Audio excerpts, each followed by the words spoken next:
Bien, mesdames, messieurs, bonjour. Ravi de vous accueillir de nouveau pour ce webinaire qui est le pendant de celui que nous avons tenu il y a à peu près 2 semaines et qui va donc vous parler de nos estimations du marché pour le marché de la rechange avec un horizon qui est toujours le même, qui est 2030.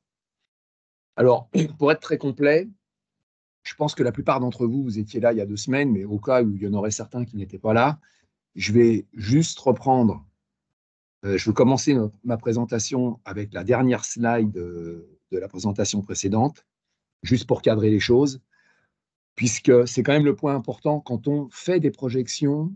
Alors vous allez voir que je vais vous expliquer mes hypothèses, parce qu'évidemment, des projections, c'est rempli d'hypothèses qui peuvent être, avec lesquelles on peut être d'accord, pas d'accord, qu'on peut amender. Et d'ailleurs, je vous enverrai des éléments qui font que si vous avez des points sur lesquels vous pensez qu'il y a d'autres critères à prendre ou je dirais des taux de changement de pièces qui sont différents, il faut me le dire. Alors moi, je me suis rapproché de vous sur pas mal d'éléments. Je suis venu voir, je me suis même déplacé, c'était l'année dernière, j'avais été vous voir pour qu'on discute un petit peu de votre vision du marché et du taux de remplacement des pièces. Mais évidemment, c'est quelque chose qu'on peut discuter.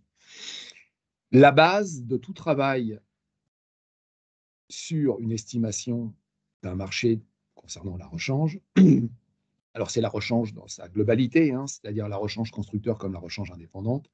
C'est évidemment la nature et la structure du parc. Et là, je vous avais montré, donc pour ceux qui ne l'ont pas vu, je crois qu'il est disponible sur notre site. Vous pouvez réécouter le webinaire qui avait duré une petite heure, qui vous explique comment on en arrive justement à la conclusion que je vous présente là et à partir de laquelle je vais faire mon raisonnement. C'est de dire, nous, on avait établi des, des hypothèses quant à l'évolution du marché français, puisque le parc, en fait, hein, il est composé de voitures qui ont entre 1 et 30 ans, et il évolue tous les ans du fait des voitures qui arrivent, donc des nouveaux véhicules, des immatriculations, mais également du taux de mortalité par âge des véhicules qui sont dans le parc, et de la sortie définitive, du taux de sortie définitive de véhicules qui sont âgés ou accidentés et qui sortent du parc. Alors globalement, on a depuis une vingtaine d'années un parc qui vieillit, tout simplement parce que le nombre d'immatriculations, il est globalement supérieur au nombre de voitures qui sont mises en VHU ou au rebut chaque année ou qui sont exportées. Ce qui fait que le parc s'accroît et vieillit, hein, puisque en fait, les voitures restent plus longtemps dans le parc et elles font plus de kilomètres. Ce qui, du point de vue de la rechange, est plutôt une bonne nouvelle. Bon. Alors, en fonction des hypothèses qu'on avait établies, et aujourd'hui, le grand critère sur lequel on travaille, c'est évidemment le taux d'électrification et notamment de véhicules 100% électriques, puisque moi, dans les véhicules électriques, je ne mets que ceux qui sont 100% électriques. Les hybrides, à partir du moment où ils ont un thermique, pour moi, c'est un véhicule thermique, puisqu'on doit faire l'entretien du moteur thermique exactement de la même façon que sur un véhicule qui est 100% thermique. Donc, en fait, l'évolution du parc, on l'a structuré en 3 grandes catégories de motorisation. Évidemment, les véhicules essence, hybrides ou pas. Les véhicules diesel, qui ont pratiquement aucun diesel hybride. Et puis, aujourd'hui, la part de marché du diesel est très faible. Donc, de toute façon, ce n'est pas ça qui va changer les données. Et puis, évidemment, un parc électrique qui, lui, ne fait que croître et qui devrait croître. Donc, les hypothèses étaient, quelle part de l'électrique dans les ventes aurons-nous à horizon 2030 ? Alors, juste pour rappel, on avait mis 3 grandes hypothèses. Une, on arrive à 60% des ventes de véhicules électriques en 2030, en montant petit à petit d'année en année.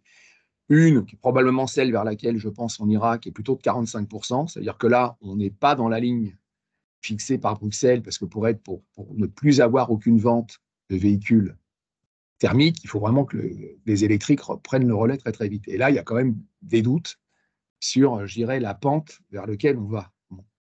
Et puis, une hypothèse qui était celle qu'on connaît aujourd'hui, que j'avais prise en disant peut-être que le véhicule électrique il va se déployer, mais beaucoup moins vite que prévu, et qu'on n'aura que 30% de véhicules électriques en 2030 par des immatriculations. Donc on gagne 2 points tous les ans, entre 23 et 30, mais globalement, on a des immatriculations qui sont encore très orientées véhicules thermiques.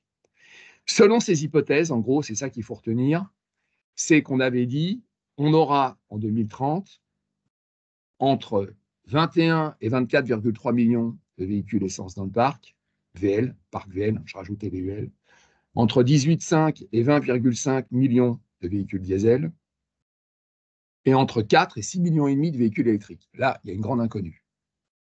Donc, on voit que par rapport à ce qu'on connaît aujourd'hui, quand on a la structure du parc à fin 2022, vous voyez qu'aujourd'hui, par exemple, on a un parc de véhicules diesel de 26,5 millions de véhicules.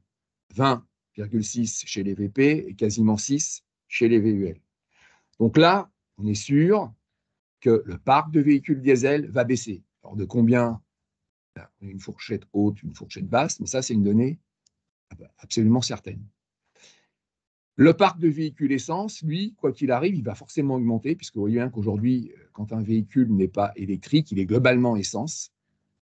Donc, on va vers un parc de véhicules essence. Aujourd'hui, il est de 17,9 millions, qui sera au minimum de 21 millions, donc il va augmenter d'au moins 3, et peut-être même de nettement plus. Ça dépend de la vitesse de déploiement du parc électrique, enfin, des véhicules électriques, et également du volume des immatriculations. C'est les grandes hypothèses. Et en gros, le parc électrique, eh ben, on fluctue entre 4 et 6,5 millions. C'est là où il y a le plus d'interrogations, parce que 6,5 millions, c'est ce qu'on devrait avoir, c'est ce qu'il faudrait que l'on ait. C'est la pente qui nous est donnée en quelque sorte par Bruxelles, sauf que vous savez comme moi qu'on ne peut pas violer un marché très très longtemps. Il y a ce qui s'appelle des consommateurs. Alors là, on a pris en compte la structure des ventes qui est à peu près pour moitié de véhicules vendus à des particuliers, puis pour moitié de véhicules vendus à des entreprises.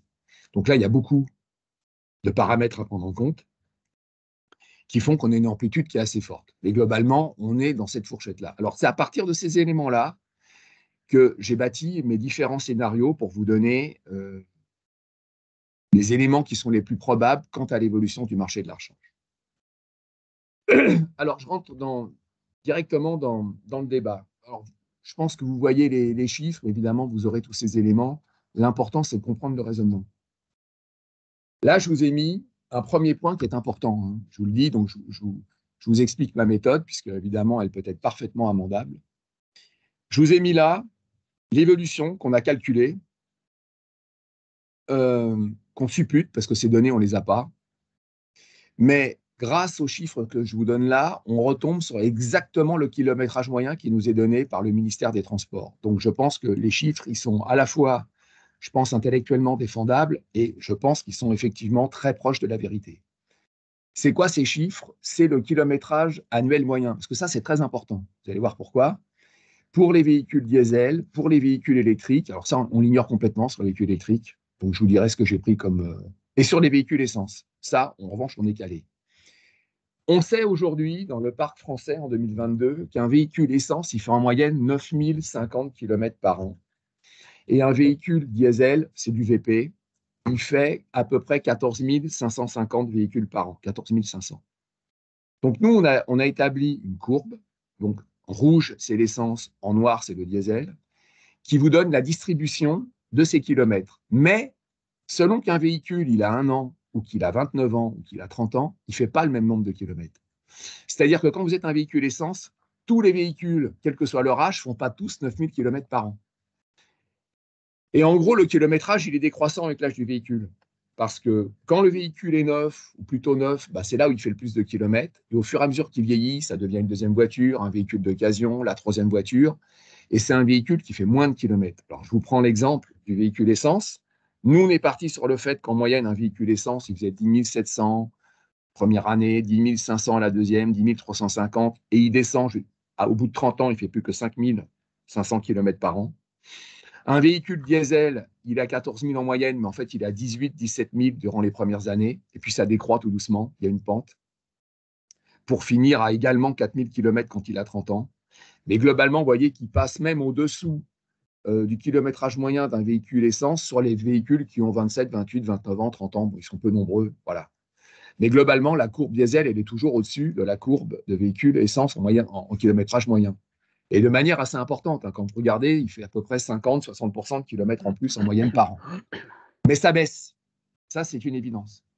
Et pour nous, ça va avoir une grande importance parce que je vais vous montrer après qu'en fait, il y a un taux de changement de pièces, notamment sur les pièces qui sont liées à l'entretien, qui diffère. C'est-à-dire que certaines pièces que vous allez changer de fait très rapidement, tous les ans, tous les 2 ans au début, je pense à des filtres par exemple, parce que la voiture est neuve, Déjà, on entretient mieux et plus sa voiture quand elle est neuve. On fait beaucoup plus les révisions qu'on ne les fait quand elle en a 20 ou 25 ans. Et ben, quand vous faites 15 000, 16 000 km par an, c'est pas la même chose que vous en faites 7 000. Donc, les espaces d'entretien sont beaucoup plus forts au début. La courbe verte, alors ça, ne sachant absolument pas sur quel pied danser, je vous ai fait une moyenne des deux. On a réfléchi, on a regardé, on a fait des hypothèses. On a très très peu de recul là-dessus et on s'est dit que le véhicule électrique, il était entre les deux. C'est un véhicule qui, se substituant au diesel et se substituant à l'essence, on va dire qu'aujourd'hui, il est un peu dans un kilométrage moyen, qui est la moyenne des deux. Alors ça, il faudra l'affiner. Ça n'a pas un immense impact aujourd'hui, parce que vous allez voir que le parc, il est très jeune, et qu'en plus, sur le véhicule électrique, il y a pratiquement, il y a beaucoup, beaucoup moins de pièces et beaucoup moins d'entretien par rapport à notre périmètre de pièces que je vais vous présenter après. Mais l'idée, c'est celle-là. Donc ça, c'est un point qu'il faut vraiment que vous ayez, c'est-à-dire on fait du kilométrage, on a un kilométrage moyen, mais il n'est pas le même en fonction de l'âge des véhicules. Pour les VUL, je vous donne exactement la même chose. Alors, sachant que le VUL, c'est à 96% de la voiture diesel encore aujourd'hui, il y a très peu d'essence. Je vous ai juste mis les chiffres diesel pour que vous les voyez. Là, on est pareil sur un véhicule qui, en moyenne, fait également. Alors là, la moyenne du véhicule, en moyenne annuelle, on est à 14 850 km sur les VUL. On est un peu au-dessus, selon le ministère. Donc là, j'ai fait pareil une répartition qui passe de 18 000 km en début.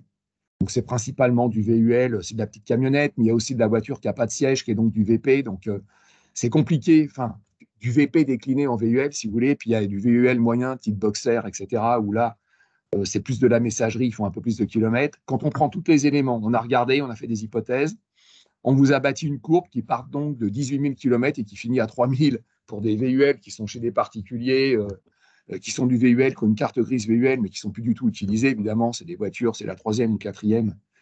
Et là, elle fait 3 000 ou 4 000 km, ça ne fait plus rien. Mais globalement, vous avez une courbe qui fait qu'au bout de 10 ans, votre VUL, il fait encore 15 000 km par an. Et au bout de 20 ans, il est à peu près à 9 000. Vous voyez, pour ceux qui restent en parc.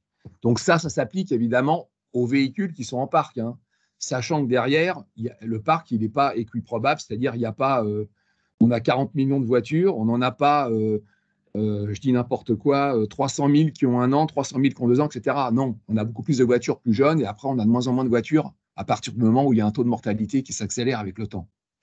Je vous fais grâce de ça, mais évidemment, vous voyez que quand le parc vieillit, on fait moins de kilomètres sur évidemment moins de véhicules, hein. Même si les voitures restent étonnamment longtemps dans le parc. Alors, je dis ça de mémoire, je parle sous le contrôle de Lucas, mais je crois qu'au bout de 15-20 ans, on a encore 80% pour certains types de motorisation de voitures qui sont dans le parc. Ça nous étonne beaucoup, mais c'est la réalité. Bon. Donc ça, c'était pour vous dire les kilométrages sur lesquels on va asseoir nos hypothèses. Alors, je vais vous montrer donc nos anticipations par rapport à un périmètre que j'ai appelé un périmètre Fièvre qui est assez restrictif. C'est le périmètre que vous connaissez bien, puisqu'en gros, c'est le périmètre qui était le nôtre sur les panels, qu'on suivait pendant des années, qu'on suit beaucoup moins aujourd'hui, parce que j'ai beaucoup moins d'entreprises qui me répondent sur la plupart des panels, et j'en ai même des très importantes qui sont complètement sorties. Donc, ce qui fait qu'on maintient certains panels qui fonctionnent très bien, mais il y en a d'autres, on n'a plus de données. Et globalement, puisque c'est votre périmètre d'action, je dirais que c'est le périmètre traditionnel des produits d'entretien, des pièces d'entretien qui sont changées lors de l'entretien, ou suite à des pannes, ce qu'on appelle la rechange, liées à soit des accidents, soit des incidents qui sont liés à des produits qui sont défectueux. Bon. Globalement, je pense n'avoir rien oublié. Et comment on a fait pour aller voir, pour estimer le marché? Alors, on a fait pas mal d'hypothèses. Au début, j'avais pris une voiture moyenne par typologie de segment, genre une Clio pour le segment B, une Mégane pour le segment C, puis j'avais pris des voitures du segment E et D pour voir à peu près le prix des pièces. Et le prix des pièces, j'étais le chercher où? J'étais le chercher chez Oscaro. Alors, non pas le prix Oscaro, mais le prix catalogue qui est présenté au début, qui est le prix en fait que vous avez sur vos catalogues, qui est vendu plutôt en rechange indépendant. Voilà. Et puis, en faisant toutes nos hypothèses, finalement, je me suis aperçu qu'il y avait un moyen plus simple d'arriver exactement au même résultat, c'est prendre une voiture moyenne qui correspond bien à finalement ce que sont les produits, ce que sont le prix des différents produits. J'ai pris une 308 110 chevaux essence, plutôt moyennement équipé, plutôt 3/4e niveau de finition. Et en prenant, donc pour moi c'était plus facile parce que les autres voitures, ça me nécessitait de pondérer, de segmenter mon marché. Et puis à la fin, je me suis retrouvé avec en fait des chiffres qui étaient les mêmes qu'en prenant une voiture, mais qui représentent bien la moyenne du marché. Donc je vous le dis, ça on pourrait changer, on pourrait le contester, mais on va partir, on va prendre les prix pour toutes ces pièces d'un véhicule qui est le véhicule moyen. Il correspond bien, si vous voulez, en termes de prix, en termes de positionnement, en termes de vente. Vous avez en gros 50% des ventes qui sont en dessous et 50% qui sont au-dessus. Donc c'est un véhicule qui représente pas mal ce qui se passe. Bon, sachant que c'est compliqué, hein, parce que vous savez que s'il fallait faire vraiment un vrai travail, vous avez le parc, quand on regarde le parc lié au contrôle technique, je regarde Lucas, on doit avoir 550 voitures qui sont dans le parc en France, hein.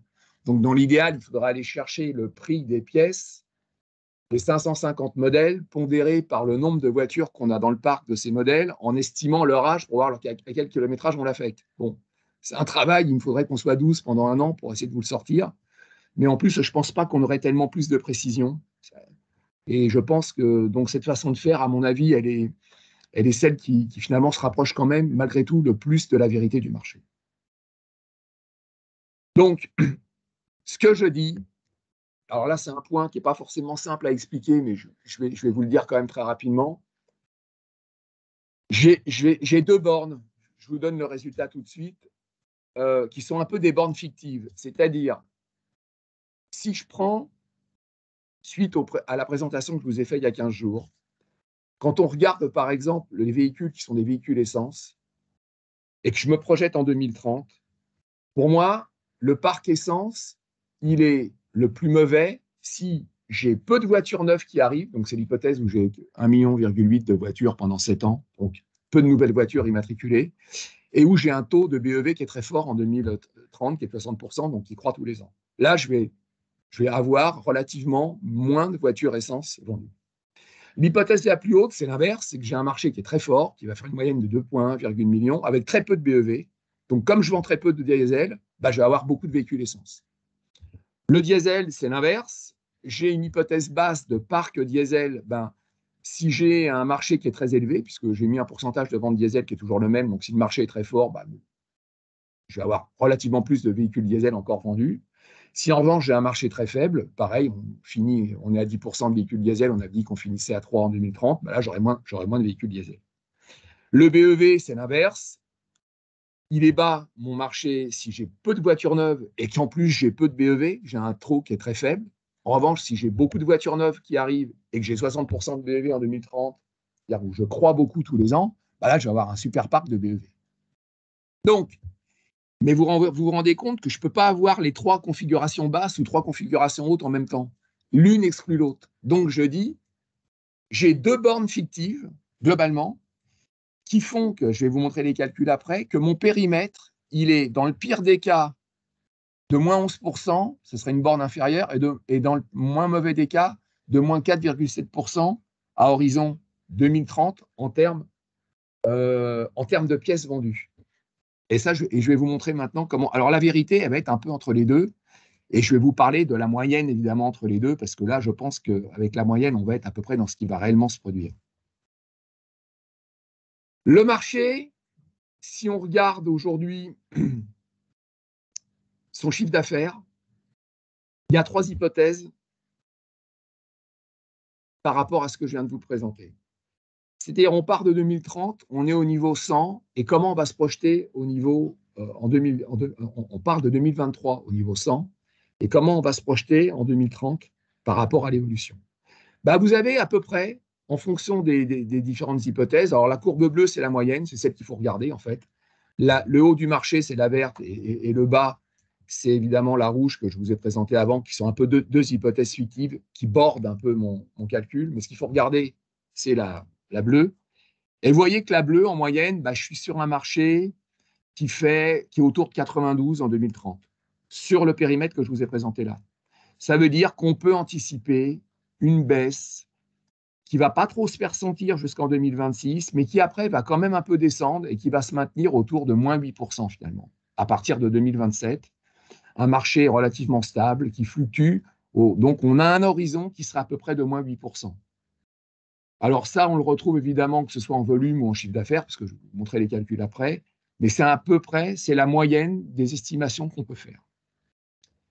Pourquoi on a ce chiffre? Alors, juste avant de vous dire pourquoi, je vous donne le même montant en chiffre d'affaires TTC, parce que là, je me suis mis, comme je vous ai dit, j'ai pris les prix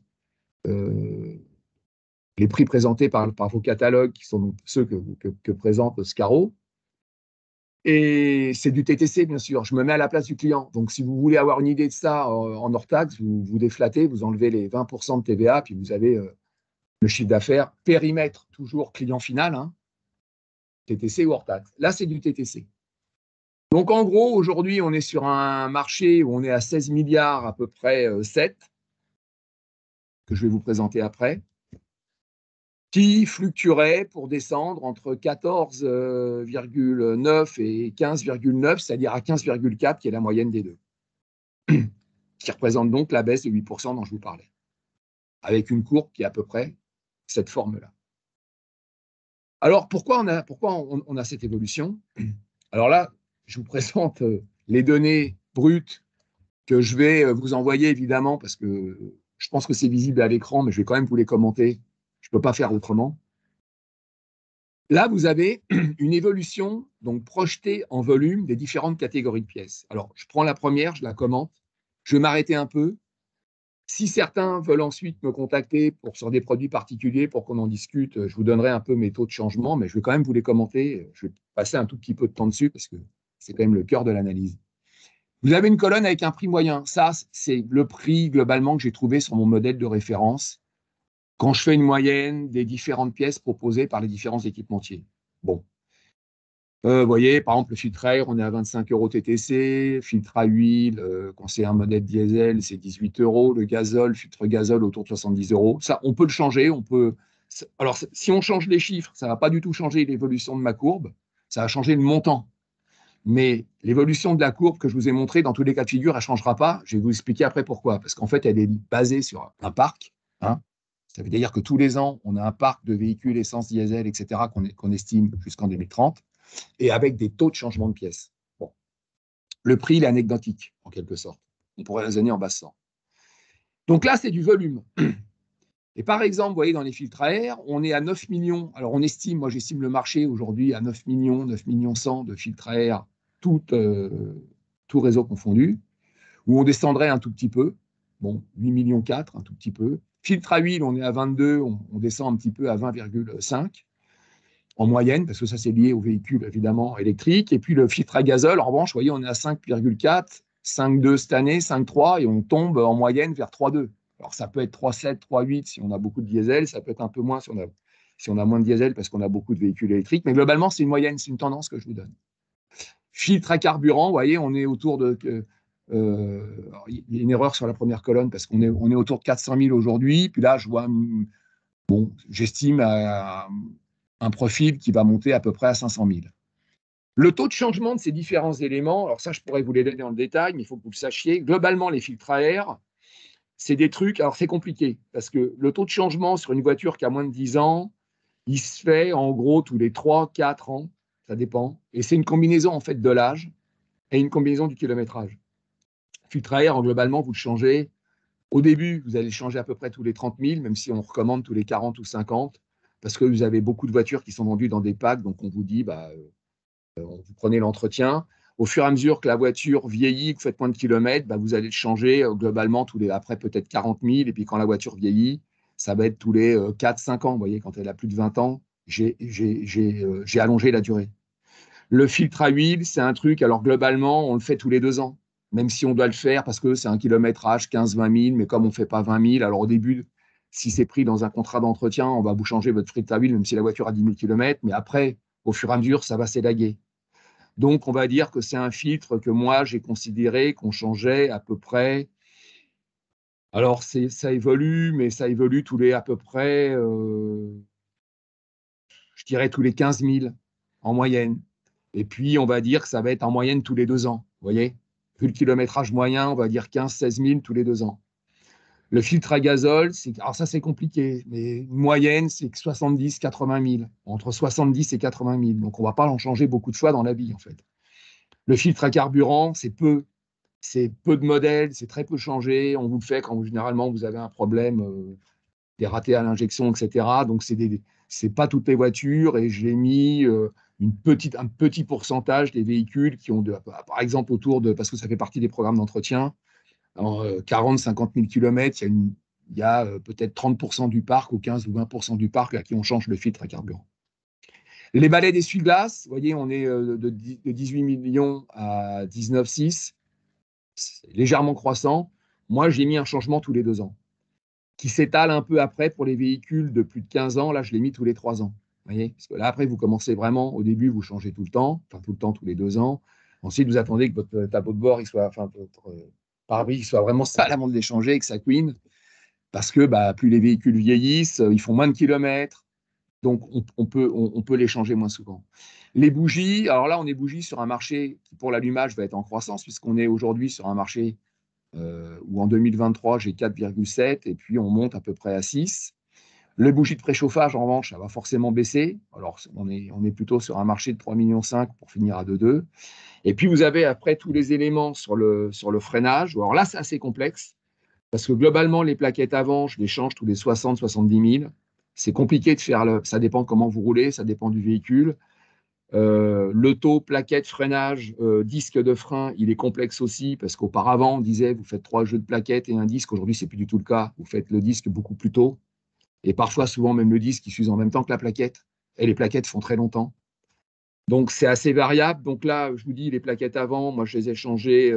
J'en ai mis un changement à 40 000, un changement à 90 000, un changement à 135 000 et puis après, un changement à 190 000. Vous voyez?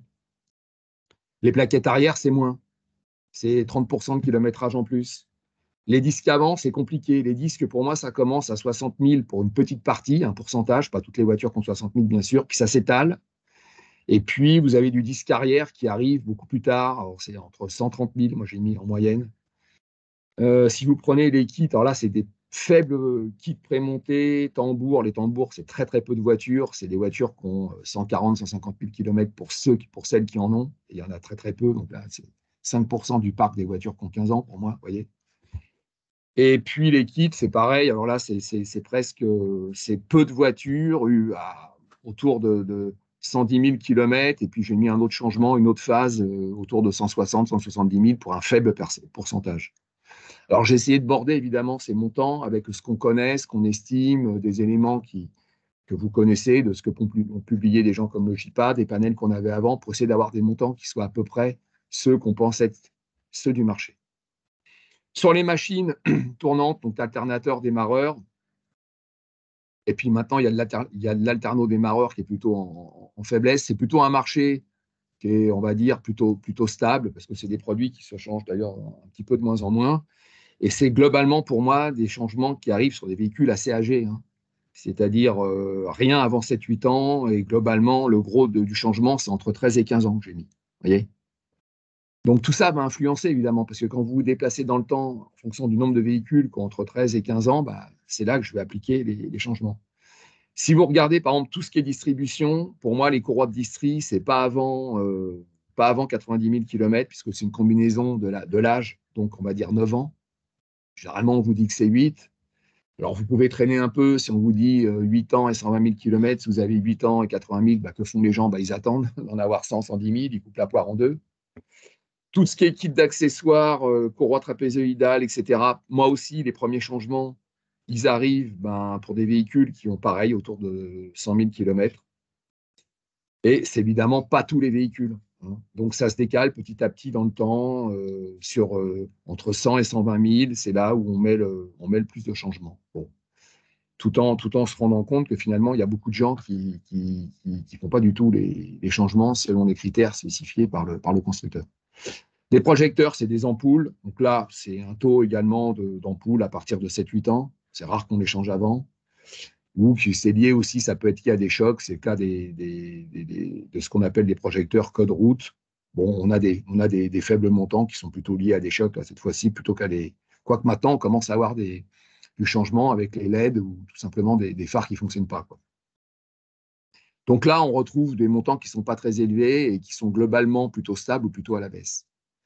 Si vous regardez par exemple la suite pour tout ce qu'on appelle, alors sonde lambda, on la voit, elle est tout en haut. La sonde lambda, c'est peu, c'est des volumes qui sont autour de 130 000. Ça se change globalement très peu. Moi, j'ai mis un changement globalement autour de véhicules qui a 14-15 ans et avec un taux qui est même pas qui est de quelques pourcents. Parce que la change lambda, normalement, si vous n'avez pas de raté à l'allumage, vous ne la changez jamais. Vous la changez éventuellement quand vous changez votre pot catalytique, quoi. Donc, c'est quand même des montants qui sont, de ce qu'on peut connaître, plutôt bas. Tout ce qui est triangle, rotule de direction, alors là, j'ai rien mis avant 120 000 km. C'est un pourcentage également, parce que toutes les voitures ne vont pas changer leur rotule de direction, leur rotule de suspension, la biellette, etc. Il y a un pourcentage.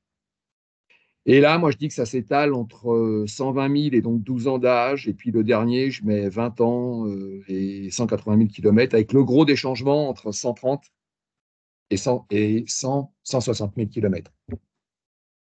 C'est-à-dire des véhicules qui tournent entre 13 et 14 et 15 ans. L'équipe de roulement de roue, c'est pareil. Alors là, j'ai mis un pourcentage qui fait parce que c'est plus courant, 10% des véhicules qui sont en parc entre 11 ans et 17 ans. Donc, voilà, si on applique ce pourcentage, on est sur des kits qui sont autour de 10-11 millions. Alors, c'est peut-être un peu fort, sachant que c'est quand même des pièces d'usure et quand vous commencez à avoir 150-160 000 km et que vous passez du Dodan, etc., c'est quand même une pièce qui s'use. Pour ce qui est du thermique, du refroidissement moteur, alors là, c'est parfois lié à des accidents ou à des radiateurs qui sont en tartré, etc. Le radiateur de chauffage, en revanche, ça peut tomber en panne. Mais c'est très lointain. Je mets faible taux d'éléments qui tombent en panne. Et ça, moi, je le mets entre 17 et 20 ans, vous voyez, avec un faible taux. Parce qu'en plus, c'est des voitures où quand vous avez des problèmes, donc ça fait des tout petits volumes, on est à 60 000, parce que la plupart du temps, quand ça tombe en panne et que vous avez un véhicule assez âgé, vu le coût qu'il y a derrière, souvent, le propriétaire du véhicule, il ne fait pas réparer la voiture. Il chante la fonctionnalité, mais il ne la fait pas réparer. Donc, on a la même chose, par exemple, avec tout ce qui est lié à la climatisation. Climatisation, ça tombe en panne plutôt sur des véhicules qui sont très âgés et les taux de changement sont faibles parce que là aussi, c'est cher, que ce soit au niveau du condenseur, du filtre, de l'évaporateur et surtout du compresseur. Et en règle générale, avant de changer votre compresseur, quand on y tombe en panne, c'est quoi? C'est une voiture qui a entre 150 et 200 000 km, c'est un coût qui est quand même certain. Donc, on a un taux qui est très faible, en fait, de véhicules. Déjà, il n'y a pas énormément de véhicules chez qui ça tombe en panne, parce que c'est plutôt fiable, mais quand ça arrive, le taux de réparation, il est plutôt bas. Donc, ça fait des volumes qui sont là aussi autour de 60 000, vous voyez, qui sont plutôt faibles. Quand on regarde tout ce qui est la ligne d'échappement, pour moi, alors ça, je dirais que le taux était plus fort sur les véhicules anciens. Aujourd'hui, c'est mieux traité et il y a moins de problèmes, mais globalement, je ne vois pas de changement avant 90 000 km. Et je vois des éléments qu'on change sur des faibles pourcentages, entre 1, 2, 3, 5% selon les années, jusqu'à un véhicule qui a 15 ans. Et donc, 15 ans, ça représente chez moi 142 000 km en moyenne. Alors, sur un véhicule essence, sur un véhicule diesel, c'est plus. Donc, ça, si vous voulez, ces résultats-là, ils sont aussi l'agrégation des taux qu'on applique en fonction de la motorisation, dont je vous ai parlé précédemment. Et enfin, je termine avec les pièces techniques. Alors, les pièces techniques, c'est compliqué parce que les capteurs, ça peut changer à tout moment parce qu'il y a beaucoup de défauts, il y a beaucoup de problèmes. Ça peut vous arriver dès que la voiture a 2-3 ans. Alors, j'ai commencé des changements sur un véhicule qui est dès sa 3e année jusqu'à sa 12e année, puisque une fois que vous les avez changés, généralement, après, ça fait la vie du véhicule. Mais là, c'est également des faibles pourcentages. Mais ces dernières années, il y a eu beaucoup de rappels et beaucoup de changements là-dessus. Et puis après, c'est plutôt quand on met les pompes à carburant, c'est très peu de voitures, sur des voitures qui ont en moyenne entre 12 et 13 ans. Et puis, bobine d'allumage, alors ça c'est plus courant, je dirais que c'est des voitures entre 5 et 10 ans, avec un faible taux, mais qui nous donnent, vous voyez, des bobines d'allumage autour de 500, 600, 700 000. éléments vendus avec des taux qui sont en baisse parce qu'on a globalement plus de fiabilité dessus. Et puis aussi parce que vous voyez l'effet de toutes les pièces qui sont liées, que ce soit au diesel ou à l'électrique, en fonction des hypothèses moyennes. Donc là, je vous ai dit que le BEV, on était entre 4 et 6,5 millions. Donc là, c'est une moyenne, on est à 5 et quelques. Forcément, quand vous commencez à avoir 5 millions de véhicules dans le parc BEV en 2030, ça touche évidemment toutes les pièces. Donc là, on voit clairement les effets arriver. Et enfin, je termine avec le turbo. Le turbo, moi, j'estime le marché autour de 300 000 pièces. C'est très compliqué d'avoir des éléments là-dessus. Ça touche, toutes les voitures ont des turbos aujourd'hui. Et pour moi, c'est un taux de changement qui arrive sur des voitures qui ont entre 130 et 180 000 km. Et il y a pas mal de casses. Ça dépend des modèles parce que on ne va pas les citer, mais il y a des constructeurs qui ont monté des turbos. Vous savez, le problème du downsizing et du fait que vous retrouvez les mêmes moteurs, des 3 cylindres, souvent des petits moteurs qui ont entre 90 et 150 chevaux, et vous les retrouvez sur toutes les voitures d'un constructeur. Au niveau des turbos notamment, ça crée des charges qui sont terribles et qui fait qu'on sait qu'il y a des pièces qui ont du mal à tenir toute la vie de la voiture, tout simplement parce qu'elles sont très sollicitées et qu'elles équipent aussi bien un véhicule du segment B qu'un véhicule du segment D qui fait 500 kg de plus. Bon. Donc voilà, c'est un marché, on est autour de ça. Si vous mettez après, alors je vais passer très vite parce que ça n'a pas immensément d'intérêt, là c'est du chiffre d'affaires. Donc en gros, c'est les volumes que je vous ai donnés multipliés par les prix que vous avez à gauche, vous avez des millions. Hein. Vous avez des millions par catégorie de pièces. Et quand vous faites le total, vous arrivez en bas, vous avez 13 milliards. Donc on est à 13,9 et on finit à 13, donc une baisse d'à peu près 8%. Et je vous ai mis une majoration du marché de 15%, donc c'est du TTC, qui est lié à quoi? Qui est lié au fait que j'estime à peu près bien à 15% tout un tas d'autres éléments ou pièces qui sont changées, qu'on ne subit pas pour autant dans nos panels, qui sont très compliqués à évaluer, parce que là, vous avez une myriade de pièces qui peuvent céder, qui peuvent avoir un problème. Généralement, c'est quand même beaucoup moins fréquent que tous les éléments dont on vient de parler là. Donc, mais j'estime quand même qu'il y a 15% du marché qui n'est pas dans nos panels, qui sont des pièces diverses et variées. Alors là, je n'ai pas forcément de prix. Tout ce que je fais, c'est que je rajoute 15% en montant, en volume et surtout en chiffre d'affaires que je vous ai donné. Donc, c'est pour ça que j'estime le marché de 16,4 milliards aujourd'hui, en 22, 16 milliards 7 même en 2023, à 15 milliards 5 en 2030. Voilà. Alors, évidemment, dans ce que je vous ai donné, il y a beaucoup de si, il y a beaucoup de mais. Nous, on a fait énormément d'hypothèses. Celles que je vous présente, c'est celles qui nous semblent les plus rationnelles et celles qui semblent correspondre le plus à ce qu'on peut projeter du marché de la rechange. Aller dans des éléments plus fins, c'est infernal. Parce que comme je vous le disais, si on veut vraiment mettre le prix attaché à, je ne sais pas, je vais vous dire n'importe quoi, les 30 premiers modèles du parc français, ils font 50% du parc, on va dire comme ça, c'est très compliqué. Ça veut dire qu'il faut appliquer, c'est une mécanique infernale, c'est-à-dire qu'il faut aller chercher des prix de pièces pour X voitures. Et encore, quand je vous dis 30, on a que la moitié du parc. Il faut estimer, il faut voir combien de ces voitures sont en parc et quel âge elles ont. Bon, c'est un calcul qui est infaisable, à mon avis d'ailleurs que personne ne fait.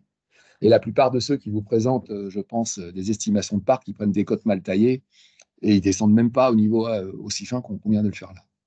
L'important, au-delà de la méthodologie, qu'on peut affiner, donc il ne faut pas m'hésiter à me dire, si vous me dites, non, je pense que quand tu mets des rotules à 50 €, des rotules de suspension, nous en moyenne, on les voit plutôt à 40 ou à 60, il n'y a pas de problème. Alors évidemment, hein, j'ai fait des projections sur les prix qui sont les prix 2022, hein, parce que l'important, c'est de voir à ISO périmètre, à ISO prix, où on va. C'est pour ça d'ailleurs que le montant, le chiffre d'affaires, il faut que vous le preniez comme ça. Hein, ce qu'il faut retenir, c'est les moins 8% en moyenne qui se profilent, parce que le chiffre d'affaires avec des prix de pièces qui globalement augmentent 2 fois plus vite que l'inflation, on peut parfaitement être à 17 milliards en 2030 hein, si on met une inflation dessus. Je n'ai pas voulu mettre d'inflation. J'ai maintenu des prix 2022 parce que l'important, c'est pour qu'on compare ce qui est comparable et que vous ayez une vision en disant, bon, on ne sait pas quelle va être l'évolution du prix des pièces, mais globalement, à ISO prix 2022 sur un modèle moyen qui correspond bien à la vision du marché qui est une 308. Après, on peut regarder globalement les taux de changement dont je viens de vous parler, parce qu'on peut les aménager, mais ça nous donne globalement, si on reste dans quelque chose qui est à peu près ce qu'on maîtrise et ce qu'on connaît, Et vu que j'ai pris les mêmes taux dans le temps, bah, avec ces hypothèses-là, on voit que ce marché, donc le marché de la pièce traditionnelle, le marché de la pièce que vous vendez aujourd'hui, il va quand même vers une baisse moyenne. Il va s'accentuer à partir de 2026 d'ailleurs. Puisque le marché, vous avez vu qu'il reste à peu près stable jusqu'en 25. Alors, qu'est-ce que ça veut dire tout ça? Bah, ça veut dire que quand on mouline toutes ces données, il y a un élément que je vous donne qui est important, puisque je raisonne par âge, puisque pour tous mes parcs, j'ai des voitures contre 0 et 30 ans. Ce qu'on anticipe, nous, c'est que les véhicules qui ont moins de 8 ans, et ça, pour vous, c'est important, parce que globalement, les véhicules de moins de 8 ans, dans le parc, c'est ceux qui sont la chasse encore non pas gardée, mais sur lesquels travaillent les réseaux constructeurs. Alors, entre 0 et 4 ans, ils ont une grosse part de marché, du fait de la garantie, du fait que vous savez qu'aujourd'hui, on a 80% des voitures vendues, je me tourne vers Clotilde, mais qui sont vendues sous forme de leasing, LOA, LLD. Donc là, vous avez contrat d'entretien avec, donc, et qu'en plus, aujourd'hui, de plus en plus, ils vous verrouillent la possibilité de refaire une LLD derrière sur des véhicules entre 3, 4 ans et 6, 7 ans. Tous, ils y travaillent. Et quand ils ne vous le revendent pas en LLD, ils vous le vendent d'occasion et ils essayent de vous vendre également une garantie sur 2-3 ans véhicule d'occasion assortie d'un entretien. Donc, évidemment, il y a un taux de perte, puisqu'au bout de 8 ans, 7-8 ans, ils ont 50% des véhicules neufs qui n'ont plus. Mais globalement, jusqu'à 4-5 ans, ils sont plutôt bien positionnés sur le rechange des véhicules vendus. Donc, quand on fait ces projections de parc, qui est celle d'un parc qui quand même vieillit, hein, je rappelle la précédente réunion, globalement, on a un parc qui est de 11,5 ans aujourd'hui, et il va tangenter avec les 12,5, 13 ans dans 7-8 ans. On a, tel que présenté là, une projection qu'on peut estimer des véhicules qui ont moins de 8 ans, qui est aujourd'hui de 37% pour les VUL en 2022, qui va aller plutôt vers les 32. Et dans les VP, aujourd'hui, on est à 30%, hypothèse haute, hypothèse basse, c'est la même, puisque là, ce sont les données 2022, et qui va, hypothèse basse, plutôt vers 25%, et puis hypothèse haute, plutôt à 28% en 2030. C'est-à-dire, hypothèse haute, c'est celle où on aurait un fort marché. Fort marché, un marché, alors là, qui soit essence, diesel ou électrique, on s'en fiche un peu, c'est-à-dire des véhicules qui, dans la base, auront moins de 8 ans. Bah, si on renouvelle bien nos ventes, on sera entre 25 et 28. Donc, je trouve ça intéressant parce que, vous voyez, globalement, on va perdre. Ça veut dire que la part des véhicules de moins de 8 ans, bah, à disposition du réseau constructeur, elle va globalement s'effriter. C'est ça qui est intéressant pour regarder. Donc, plutôt quelque chose de positif pour vous, puisque quand ils ne sont pas dans le réseau constructeur, ils sont dans les réseaux indépendants. Mais en conclusion, qu'est-ce que ça veut dire, ça? Ça veut dire que, au-delà des chiffres qui peuvent être contestés et contestables, ce qui est intéressant dans ce type d'exercice, c'est qu'on marche forcément sur des œufs parce qu'il y a tellement de critères et surtout qu'on est dans un environnement où tous les critères bougent en permanence et qui fait qu'en fait, on avance à vue, hein, on le voit bien dans tous les domaines. Donc, c'est compliqué de prévoir ce que va donner le marché. C'est compliqué de prévoir le taux de changement des pièces parce que d'un constructeur à l'autre, si vous êtes chez un constructeur très, très fiable, ils ont des pièces qui ne changent quasiment jamais. Je ne voudrais pas les citer, mais si vous êtes du côté de Toyota et de Honda, ben, les taux de changement que je vous ai donnés là, vous les avez beaucoup moins sur les pièces. On voit ça dans toutes les enquêtes qui sont faites par JD Power et autres. Et puis, si vous êtes sur d'autres véhicules, d'autres constructeurs, à d'autres époques, bah, on sait qu'il y a un taux qui est assez élevé parce qu'en plus, il y a des rappels permanents parce que, bon, je ne vais pas rentrer dans le détail.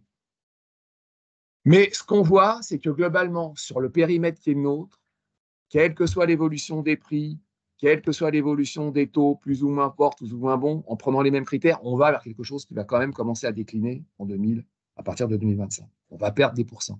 Ce qui est logique, parce que là apparaît plus ou moins fortement le véhicule électrique. Mais, et c'est le point fondamental qu'il faut que vous gardiez à l'esprit, c'est que pour autant, ça ne veut pas dire que le marché, il va baisser. Pourquoi? Parce qu'on est devant une énorme inconnue aujourd'hui.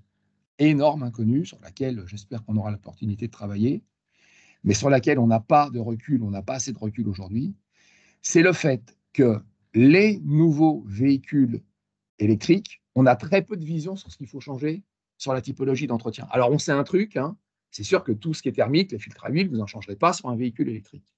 Mais pour autant, y compris d'ailleurs sur les véhicules hybrides qui joignent les deux et qui, à mon avis, vont être des véhicules qui vont être beaucoup plus chers à l'entretien dès qu'ils auront 7 ou 8 ans, parce que vous allez avoir toute la partie thermique, qui est celle d'un véhicule thermique, et éventuellement des pannes sur la jonction entre les deux, soit de pièces qui sont liées à la batterie, à l'inverteur, etc., parce qu'on a un mini véhicule électrique dessus, et puis aussi au truc qui fait que vous passez, que vous travaillez de l'un à l'autre. Et là, il y a une immense inconnue. C'est-à-dire que c'est des pièces très complexes, qui sont très chères, dont on n'a pas de vue aujourd'hui de comment ce sera quand le véhicule a 8 ans, 10 ans, 12 ans, 15 ans, 20 ans. Vous voyez? Et des véhicules qui seront quand même là. Parce que vu le prix de vente, ils ne seront pas mis au rebut. Quand vous achetez un hybride à 30, 40 000 euros aujourd'hui, ben, dire qu'il sera, quand ça va devenir compliqué à réparer, on va le mettre au rebut quand il aura 10 ans parce qu'il sera trop cher, j'y crois pas beaucoup. Donc, ça veut dire que sur les hybrides et sur les BEV, alors le BEV, il joue à la baisse, c'est sûr, mais il va y avoir d'autres pièces dont on ignore tout aujourd'hui. On ne connaît pas leur fiabilité. Et moi, j'entends tout et son contraire là-dessus. C'est-à-dire qu'autant on vous dit, on a des véhicules, on regarde ce que font certaines flottes de taxis, par exemple, qui roulent avec de la Tesla depuis maintenant 7-8 ans. Sur certains éléments, on voit qu'il y a des taux de changement qui sont très très faibles. En revanche, on voit que dans le temps, ce n'est pas le cas, et qu'au bout de 6 ou 8 ans, on se retrouve avec des pièces qui sont tout d'un coup à changer et qui sont très onéreuses. D'ailleurs, parfois, posent problème, sans même parler de la batterie. Mais ça fait partie, la batterie, de ce qu'il faut mettre dedans. Donc là-dessus, on n'a pas de vue aujourd'hui. On n'a pas de vue non plus sur tout ce qui est connectique dans la voiture. Hein. Je le dis toujours, quand vous avez des voitures aujourd'hui, regardez toutes celles que vous achetez, vous avez un écran devant vous, toutes les fonctions, vous les avez accès, il n'y a plus de boutons physiques, il n'y a que comme sur nos téléphones. Donc, si demain vous avez une panne qui est liée à l'alimentation de votre tableau de bord, vous ne pouvez plus rien faire. Vous n'avez plus aucune vision de rien. Ce qui veut dire que là, vous êtes obligé de réparer. Et quand on regarde ce qu'il y a derrière, c'est complexe et ça va coûter très cher. Donc, en fait, ce que je veux dire, c'est que sur les pièces traditionnelles, c'est un fait que ça va baisser, mais vous voyez que ça ne va pas baisser. On ne va pas perdre 50% dans les 10 ans. Mais en revanche, alors moi, je dis que dans le diesel, on va mécaniquement avoir à peu près 40% forcément de pièces en moins sur les véhicules diesel, parce que le parc diesel, vous avez vu qu'il baisse. Il passe de 26,5 millions à entre 18 et 20, c'est évident. Et que ça va être un parc qui vieillit, qui va faire en plus moins de kilomètres, parce qu'il y a très peu de diesel neufs aujourd'hui. Qui font 20 000 km par an, on a quoi? On a 8%, 9% des ventes. Et on sait qu'on aura un parc essence qui, comme je vous l'ai dit, va croître, donc qui fait que si vous mettez BEV plus essence, on va avoir un parc qui fera 60 à 70% de plus mécaniquement de voitures en plus aujourd'hui. Donc évidemment, c'est ce que je vous ai montré avant, si vous vendez des bougies d'allumage, vous allez forcément en vendre plus, parce que de toute façon, il y aura plus de véhicules essence. Mais au global, on va quand même faire une baisse des pièces traditionnelles. Mais qui, à mon avis, alors là, il va falloir attendre un peu pour avoir une idée précise de ce qui va se produire, va être mis en cause parce que forcément, il va y avoir de la pièce, de la réparation, de la réparabilité, et peut-être de la pièce d'entretien sur des véhicules électriques dont aujourd'hui on n'a aucune vision. Je ne sais pas du tout quel est des charges.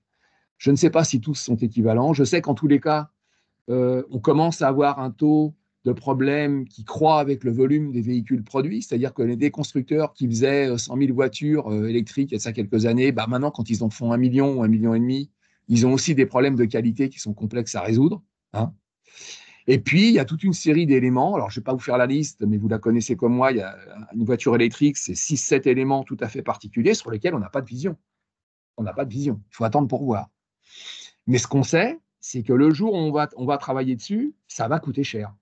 Parce qu'il y a moins de produits, moins de pièces d'usure, mais le jour où vous allez avoir un pépin sur votre alimentation électrique ou sur la cartographie ou les softwares, la voiture, elle ne tourne plus. Hein. C'est 0 ou 1, une voiture électrique, quand elle a ce genre de problème. Elle ne tourne pas sur 3 cylindres. Et là, on ne sait pas. On va voir. Donc, l'idée, c'est que je pense que le marché, si on prend ces éléments qui sont encore assez masqués et mystérieux aujourd'hui, il ne sera peut-être pas en baisse. Il pourrait tout à fait être en hausse, ou au moins se stabiliser. Le problème, c'est que certainement les équipementiers ou les acteurs qui en profiteront sont en partie ceux que c'est vous, parce que vous avez, pour beaucoup d'entre vous, vous êtes évidemment sur des véhicules électriques et vous êtes orienté là-dessus, mais ça peut être aussi des tout nouveaux acteurs. Hein. Moi, je n'ai pas à l'esprit qui fabrique exactement quel LED, quel truc sur la voiture, quel élément, quelle carte qui alimente le tableau de bord, etc., qui gère tous les lidars, les radars, etc. Mais certainement aussi des acteurs qui sont des acteurs, je dirais, du monde un peu de la technologie informatique et autres, qui vont arriver sur le marché de la rechange parce que c'est eux qui sont derrière à la production de ces nouvelles pièces. Donc voilà, c'est ma conclusion, c'est de dire, alors je vous enverrai les éléments, on va vous les envoyer. Si vous avez des questions, ben, n'hésitez pas, je vous ai assommé. Mais la conclusion, c'est que on n'est pas évidemment sur un effondrement du marché de la rechange, parce que le déploiement du véhicule électrique va se faire à un rythme qui sera à mon avis, qui sera le rythme moyen qu'on a estimé la dernière fois, on va voir. Et puis surtout du fait un peu de la résilience et du fait que le parc est vieux, hein, les gens oublient, et que la moyenne des voitures en parc, c'est entre 11 et 12 ans, eh ben, on a évidemment des voitures qu'il va falloir entretenir. Et puis, je dirais, la bonne tenue s'explique aussi, parce que vous l'avez vu, notamment les pièces les plus chères, sont des pièces que l'on change hors entretien entre 80 et 180 000 km. Donc un parc qui vieillit, bah, c'est aussi un parc qui, les embrayages, vous n'allez pas les changer sur des voitures qui ont 20 000 km, évidemment. Hein. Alors, il y a l'embrayage, je sais qu'aujourd'hui, par exemple, dans ce côté-là, les boîtes auto, on a du mal à estimer quel est le taux de changement de boîte automatique. C'est très cher, les boîtes d'embrayage, d'ailleurs, entre parenthèses. Donc, vous avez un pépin dessus, c'est le double d'un embrayage normal. Bon, c'est une parenthèse. Mais ça va être un facteur, par exemple, qui peut être sur cette ligne de produits, vu le nombre de voitures qu'ont une boîte auto aujourd'hui, peut être quelque chose qu'on n'a pas forcément perçu ou anticipé, mais très positif dans quelques années. Je crois qu'il y a 40 ou 50% des voitures vendues qui ont une boîte auto aujourd'hui. Bon, voilà. Donc ça aussi, ça tombe en panne, ça s'entretient, etc. Voilà, j'en ai terminé. Si vous avez des questions, si vous voulez qu'on travaille sur des points particuliers liés aux produits que vous faites, n'hésitez pas à me contacter, à m'appeler. On pourra échanger de manière plus précise et prendre plus de temps si vous voulez qu'on regarde les filtres ou les hypothèses spécifiques. Et merci. Un petit commentaire sur les boîtes automatiques. Effectivement, on est entre 70 et 80% sur les nouvelles immatriculations, hein. Ah oui, c'est ça. Je n'osais pas le dire, mais et du coup, le parc devrait arriver à 50% d'équipement d'ici peu. Et on est très en retard par rapport à tous nos voisins du Nord. Alors, Mais en plus, effectivement, c'est un vrai sujet. Ouais. Il y a des technologies très différentes sur les boîtes auto. Hein. Oui. Les boîtes double embrayage, les boîtes type les ISIN de PSA. Il y a 4 ou 5 technologies. J'ai cru comprendre qu'il y en a qui sont très très fiables.